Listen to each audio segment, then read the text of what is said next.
Welcome back to Sacred Success Salon, where we are speaking with our amazing guest experts about leading and thriving, preparing for solutions and technologies of the new earth, where we are, where we're going, and our role right now. My name is Kowalska. I am your host, and today I am really excited for this really fresh conversation with Leisa Peterson. Welcome, Leisa. Hi, I'm so happy to be here. Thank you. So great to have you. So let me just introduce you to our audience so you guys know who Leisa is and why you want to listen to her. So Leisa is a visionary. That alone tickles me. She's dedicated to transforming millions of lives through heightened financial consciousness.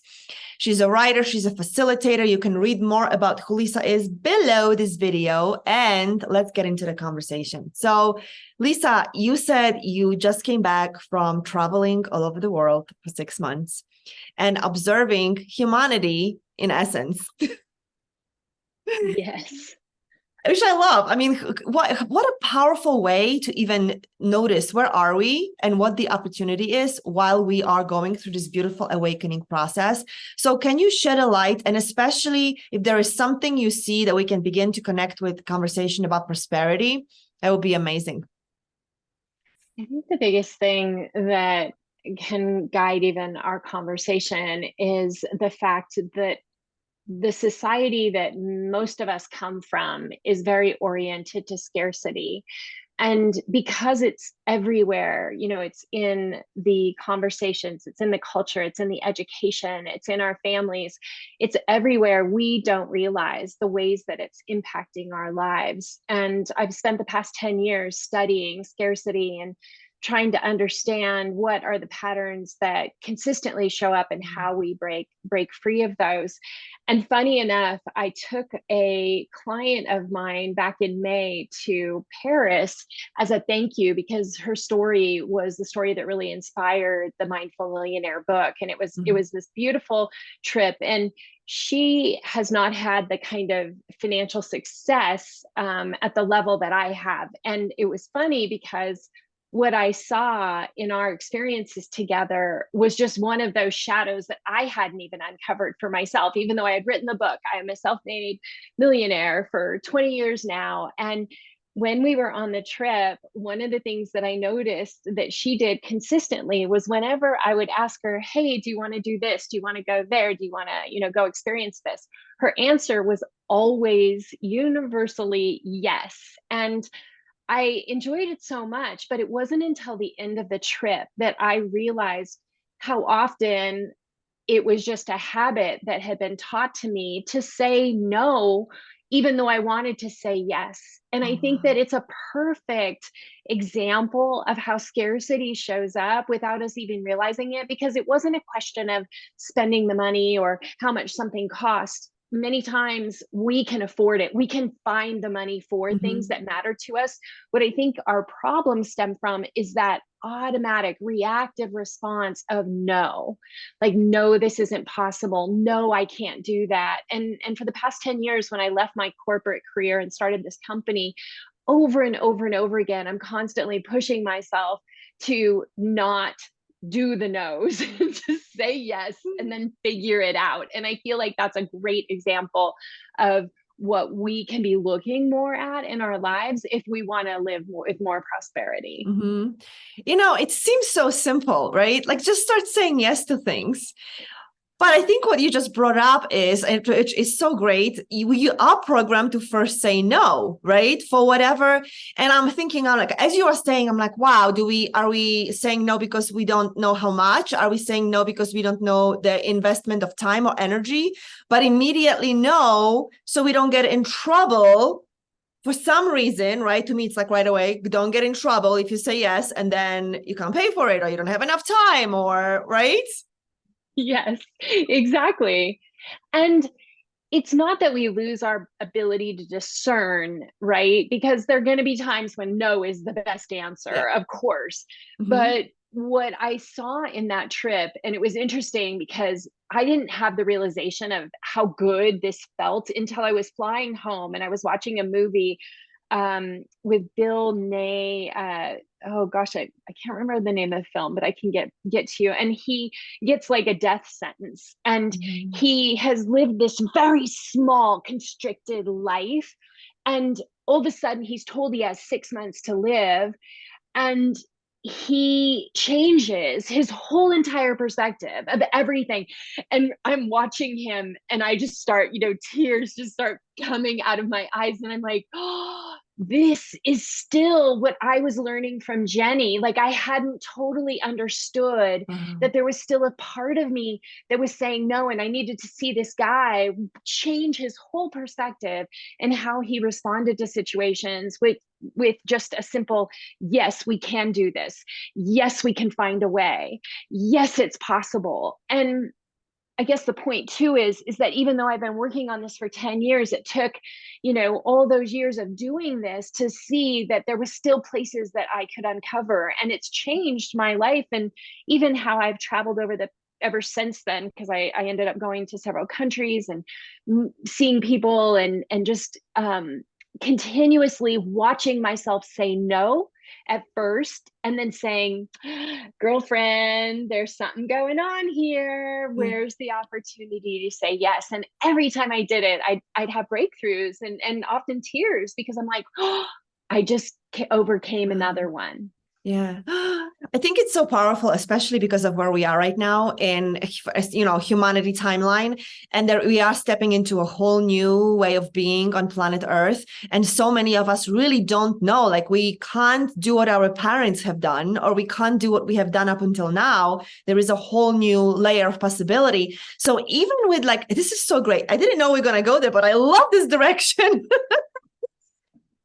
There will be people who are sitting there right now and saying no to something that's being called to do through them, right? Like purpose, take this action, go meet these people, and something will open up. And they're saying no because it's the conditioning that's saying no, just in case. And they are thus cutting themselves off and possibility, a pathway. 100%. Yes. Mm-hmm. And the thing is that it's oftentimes, for me, figuring out, what am I so afraid of? And honestly, I went to Bali recently, and I was asked to speak at a conference. And when I'd never been to Southeast Asia, it was a long way to go. I was super excited, but I was also scared because I didn't know the culture. I didn't know if I'd feel safe. I didn't know what was going to happen. And right when I arrived, I saw the scooters, which people will talk about in Bali. And I was like, absolutely not. Those people are crazy. They're driving on both sides of the road. They're coming on the sidewalks. Like, I'm not going to get on a scooter. And long story short, I have ridden motorcycles for much of my life, and I ended up renting a scooter for 5 days and traveling all over the island by myself with just my phone, plugged in on the handlebars. And the only way I was able to do that was to actually say, it's okay if I don't go home, because it was so scary. I literally had to say, I might die doing this. Wow. And once I was like, well, okay, maybe I die, but if I don't die, I'm going to learn something about myself. Yeah. And I was willing to do it. And I didn't even know that was, in me to even confront those fears. But then on the other side, I saw this person that I had lost touch with many, many years ago, because as we get older, I'm 56, you get hurt and it takes longer to recover. You get in a motorcycle accident, you're not sure what's going to happen. Like, you get cautious, you get scared of your own survival. And this could be with money, that we do these things, like we're more cautious with our money, and therefore we don't invest in things that mean a lot to us. We get cautious about the things we invest in, and in our time, right? And our energy. And I think that if we're not careful, we create these very small worlds that we never get out of. And I am continuously open to the possibility that maybe my life could be even bigger than what I'm living today. And the only way I can do that is by going out there and facing those fears. Saying yes. Yeah. Yeah. Yeah. and it wasn't irrational. Like I said, I had Yeah. been riding motorcycles for many years. It wasn't irrational for me to try, but I also still had to say, I also know how dangerous this could be. Yeah. And I will say one thing, once I got into the flow of riding motorcycles, it was fascinating because what had looked like chaos to me, I ultimately realized was like fish swimming in this flow pattern through Oh, wow. life. And I entered into the stream of flow that I never got in an accident. I never even became close to being in an accident, even though it seemed so dangerous. And so I think that that's another thing, is that there's possibility beyond our fears that we don't even know exists. We really Mm. do have to go outside, of that comfort zone to even discover what's possible. Yeah. Oh, that's so beautiful. So let's translate it to money, because we cannot have you on a show and not talk about money. I see Yeah. your book right behind you, The Mindful Millionaire. I love the cover. It's beautiful. So let's translate it into money, because I call money the last frontier. It's like we've worked through so much as humanity. We're still working through a lot. And I feel like money is still this thing that people really give so much power over to. And we get to break through it so we can have a new relationship, so we can create new reality. So can you relate what you've been sharing into how to be with money? Yeah, the first thing that's coming up is the importance of realizing that it's never too late, Mm, that anything is possible. So I say that because it's a really big excuse of why things aren't possible for people. And so my book is called The Mindful Millionaire. And the idea is not that we all need to be millionaires in order to be happy and thriving. And there's no reason why we can't say, why not me? And so opening up the mindset to possibility is really important. But we can't just open it up and not do anything to actually create the income that mm, we want, right? To mhm, create more wealth for ourselves.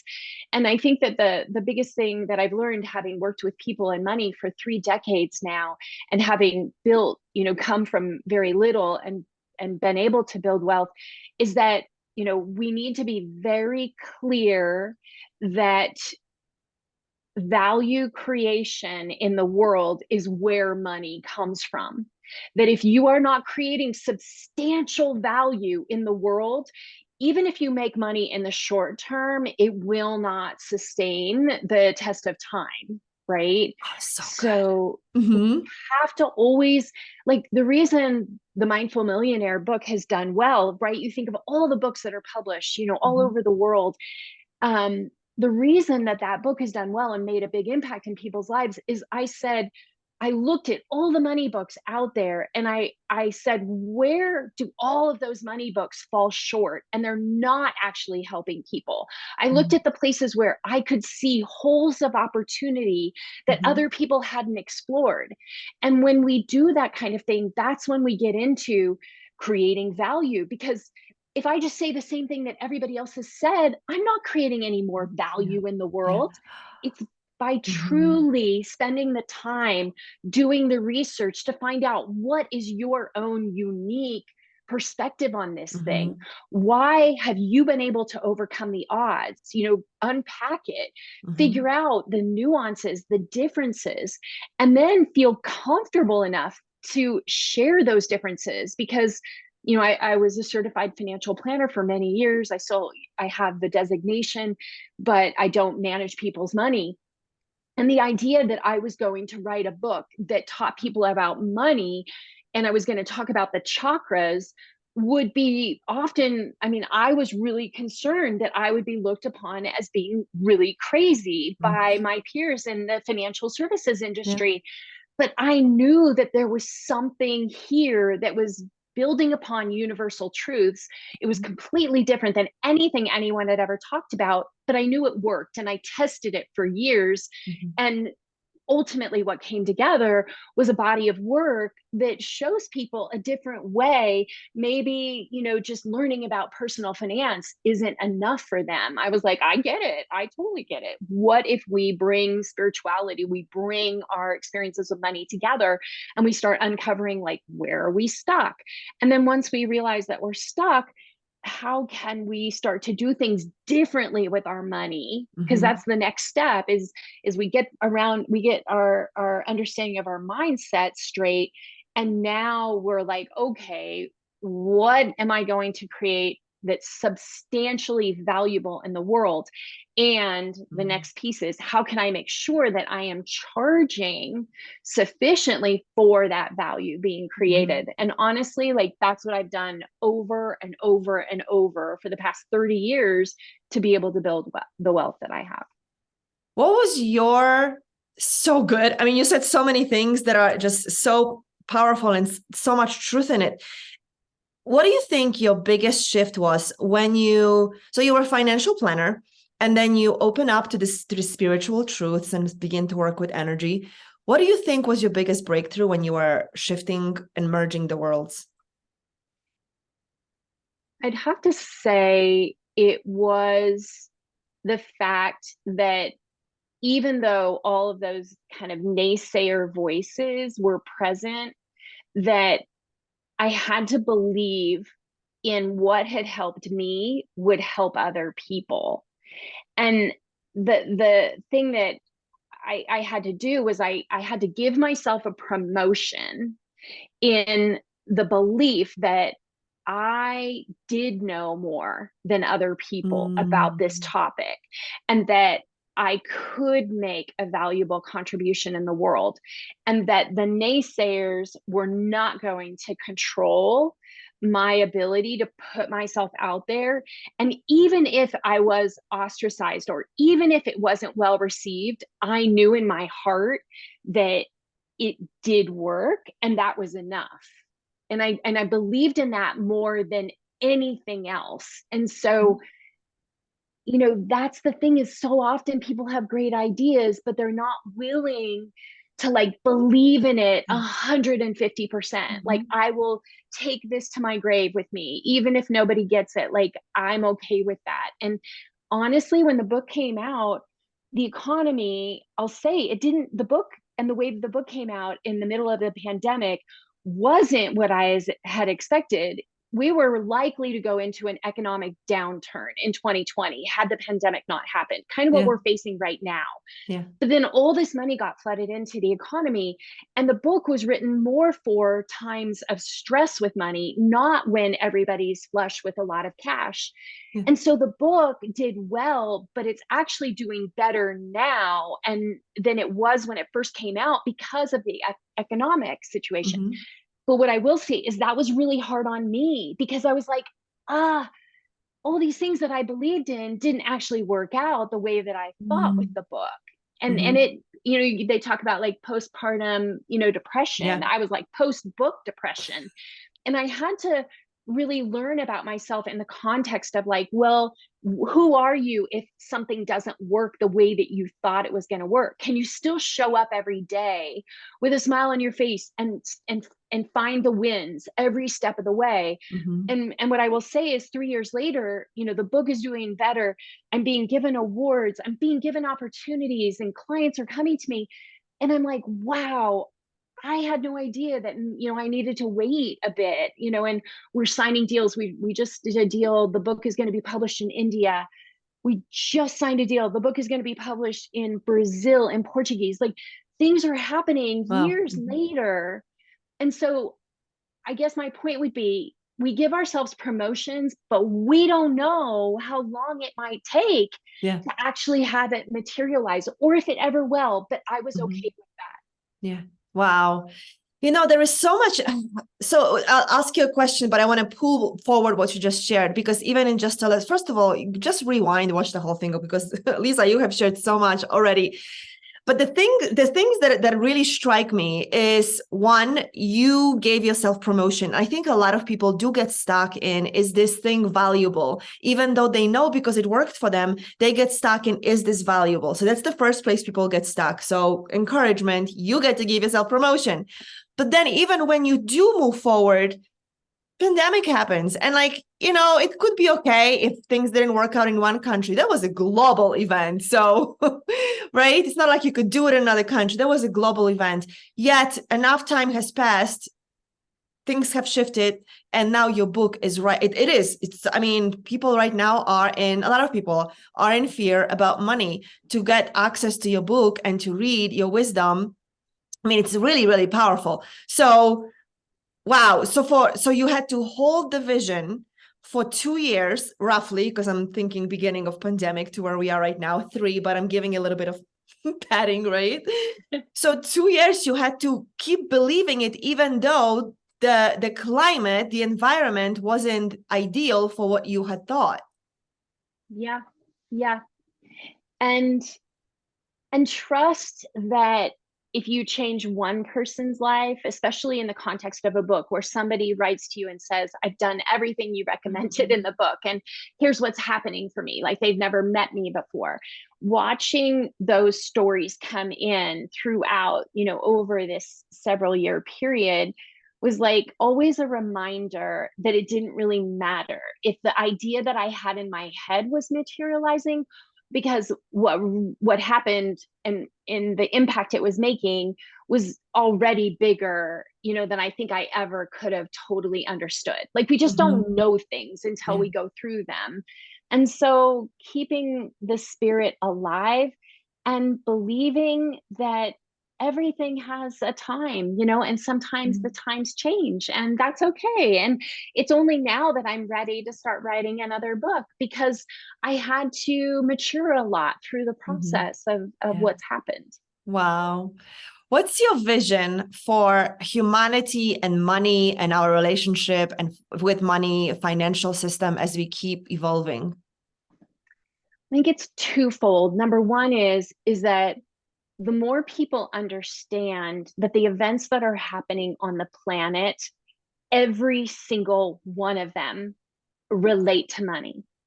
Every single power play, every single war, every single, relationship, they all have money behind them in one way or another. And when you understand that, you understand how important it is for you to get your own money house in order. You do not need to be an expert about money, but you do need to be really crystal clear of how do you earn it, how do you save it, how do you invest it, or who are your partners in the process. Because as long as you don't know those things, you are going to be sort of dragged along in life. And I'm sad that money is that important in the world that we've created. I don't want it to be that way, but unfortunately it is a part of the times. And if you ignore it, you really are ignoring a huge part of life, because it either controls you or you control it, is the best way I can describe it. Like, it is either your master or you're the one saying, this is a tool that I can wield in my life. And it empowers everything that I think we get involved in as humans. Yeah. Oh, what a truth. I mean, this is going to sound a little bit insensitive for a moment, but I was even looking at the events that are happening in Middle East right now. And I have family on both sides, like close family. So I have a lot of compassion, but I was already looking like, why would that be happening? Who is benefiting? So there's always somebody who financially benefits from any kind of use of weapon. I know that. But I was even looking deeper and like digging into having conversations with some people who have more knowledge than I do politically. And they're like, oh, because this was about to happen, a certain agreement was about to sign that would take somebody out of the picture. All of a sudden, something had to be done that unfortunately people suffer, but money was on the back of it too, to your point. And really understanding that all the decisions that happen really are money driven, and then bringing it back to our individual life. Well, if other people can run countries that way and whole regions of the world that way, why can't I run my life that way? I wish everybody hears it in a whole new way through you right now, Leisa, because it is a tool. Money is a tool that we either give power to or empowers us. And I just heard you say that. Yeah. I like the way you said it, very much so. When I was young, I made the decision in my early 20s. I had studied more of a creative profession in my undergrad, and I got into working in that profession and wasn't making any money. And I realized that I wasn't comfortable living life on the side where I never had enough money. And I had grown up that way. It was familiar to me, but I was like, absolutely not. And I made a decision to become educated about finance because I was like, well, people who understand finance typically have more money than those who don't. Like, it was just a very simple, way of thinking about it, because I didn't have any mentors or people who had worked in financial services. Like, no one in that business. I had no idea what I was getting myself into. But what I am fascinated by continuously is that of all the things to learn about, if you want more money, learning about money is like really basic and important. You can't just want more money and expect it to come in if you don't understand it. It's just, they don't go together. This is so good. We're coming down to the end of the time, and I want to make sure that we go just a little deeper into this. I think people are afraid of money because they don't know what to do with it.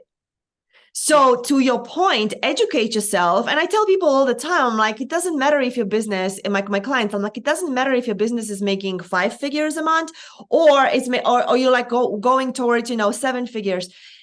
Act like you are at least 7-figure business. Learn what your money does. Just get intimately connected where dollars go. You're in United States, so it's dollars. Where every dollar comes in and goes. Like, track it every day. Get really comfortable knowing. Then learn the systems, right? So you can really be connected as if you were already stewarding millions of dollars. Yeah. Because it's just extra zeros. It's all the same process. It's just extra zeros. And the people who are good at managing a few $1,000s are going to be good ultimately at managing a few $100,000. Like, it's very similar. It does scale well. So yeah, pay attention to how much money's coming in, how much money is going out. In the Mindful Millionaire book, I waited towards the end of the book to have sort of a map of, like, if I could just tell someone, no matter where you're at with money, what are the most important things you need to be doing and understanding. And so I did one chapter where it's based on the chakras, and it's like building a house. I call it like building your financial house. And I start at the root and I go up to the crown. And I say, these are the things that everyone needs to do, who has a household, who is, whether you have children or not, or, aging parents. I mean, there's so many challenges, but I did put that in there. Even though a lot of the book is about mindset, I had to add that practical piece in. Yeah, so great. So read the whole book to get to the chapter. Yeah. I love it. So good. Thank you for sharing all that. Oh my gosh, Leisa, you just shared so much wisdom with us. I mean, that 30 minutes could have become at least a 5-hour conversation, because you just shared so many very powerful points that I know many of our listeners and viewers can extract and implement immediately. So thank you. I know you have a gift for our audience. So could you tell us what it is? Yes, I'm so excited. You actually can get the first chapter of the book for free, so you can dive in. You also get a chakra meditation, which takes you through letting go of scarcity in each of the chakras. So I guide you through that. It's a 17-minute meditation. You can listen to it every day. My promise to you is if you do use that in your daily practice, be prepared for what happens next, because it is big. It can shift your life in magical ways. Wow. Oh my gosh. I am so excited for that. So make sure you click the button below the video, claim the first chapter of the Mindful Millionaire, first chapter, so you can get to the last chapter. Okay. Make sure you practice the meditations and let us know how it goes. And people usually love meditations, but can you imagine sticking with a meditation that helps you get rid of scarcity in every single chakra for a period of time? I cannot even imagine. It's so exciting. Thank you for your generosity, for your wisdom. Thank you for sharing yourself and your experience with us in the salon, Leisa. Thank you. Thank you. So amazing. So make sure you click the button, claim the gift, get into Leisa's world, and we'll see you at the next conversation. Bye for now.